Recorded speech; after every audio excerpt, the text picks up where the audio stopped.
Hello, it's Wednesday morning at the RSA conference in San Francisco. I'm Brad Schaufenbuel, Vice President and Chief Information Security Officer at Paychex. And today I'm here with Roni Fuchs, who is the CEO of Legit Security. Thanks for joining. Thank you for having me. It's a pleasure to be here. No problem. So what caused you to decide to start an ASPM company? So when I founded the company, ASPM didn't exist as an acronym, but I and my co-founders, we spent many years in application security, and we've seen a change happening mainly in the way developers are working.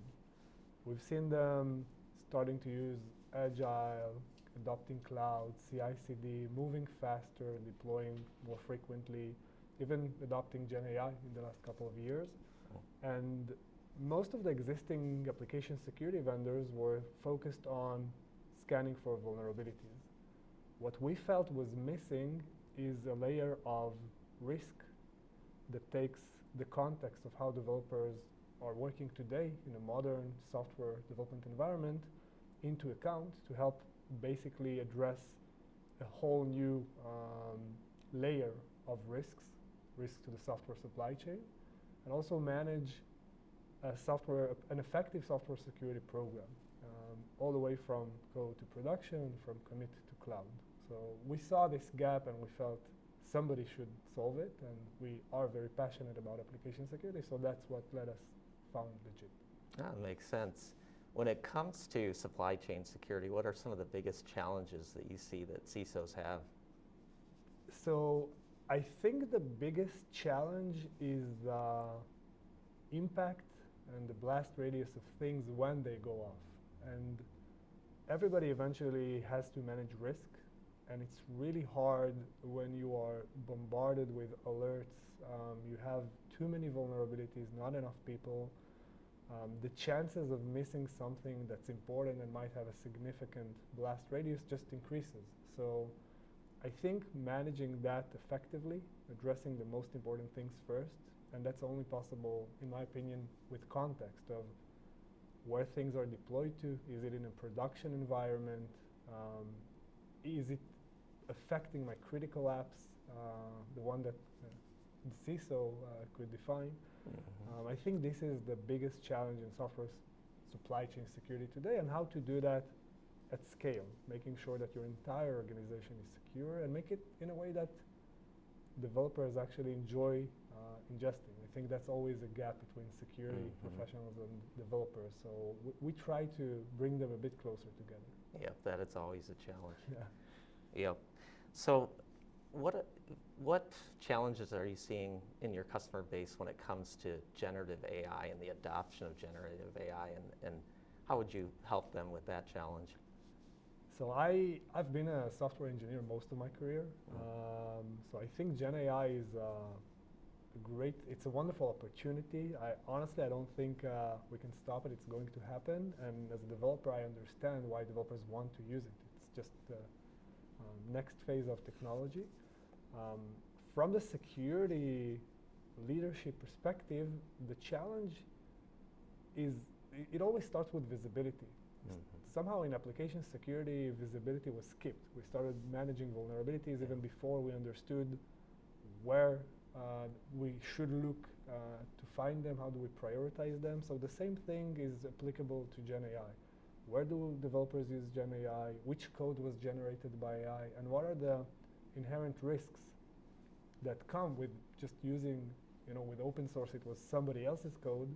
With generated by AI code, it's machine's code, but you didn't write it. You didn't write the vulnerabilities that come with it. You might be infringing on licenses when you use it. So just having that first layer of visibility, and after that, control, basically being able to set some sort of policy. I don't think blocking it is the best solution, but at least being aware that if it's going to production, what checks have it gone through, and eventually being able to prove it that you're doing it, like visibility, control, and proof that everything went through the process and the policy that you defined for what secure software. So the same is applicable about GenAI. So that's, I think, the biggest risk. Also, there's a huge opportunity. For example, our research team trained an AI model on how false positives looks like at the wide, not with the specific customers, of course. And we were able to train a model to reduce false positive by 86%. Wow. Yeah, and I think that's also, if you think of alert fatigue and too many vulnerabilities and being able to prioritize, if you reduce false positive by 86% to whatever scanner you're using, I think that's huge. Yeah, I think that's one of the places where we struggle the most in our application security organization is with triaging all the false positives. So if you can cut down that noise, it would be incredibly helpful. Let's chat after RSA. All right.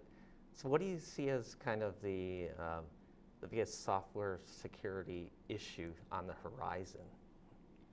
So software is everywhere. Yesterday I used an autonomous vehicle that brought me to a meeting, and it was amazing. And just thinking on the way on how much trust I put in the vehicle that doesn't even have a driver in it to get me from one point to the other, that's amazing and a bit scary. And we trust software everywhere. We trust software in our banking apps, healthcare, everywhere. So I think software-driven business means every business today, every Fortune 500 enterprise and smaller companies, it's everybody use software to drive their business, and we have to trust that software inherently. And I think GenAI is just the latest jump, but we'll keep on seeing that. It'll be a bigger part of our life. So I think embedding software security programs inherently in the way developers are working and having that policy that enables developers to keep on moving fast while you can have a good night's sleep because you know those policies are automatically enforced. I think that's the biggest next step in software security. Just automating what secure software looks like for your organization. I think that's the future. Makes sense. Well, it was an absolute pleasure to have this conversation with you. I hope you enjoy the rest of RSA. Thank you. I really enjoyed it too. Thank you.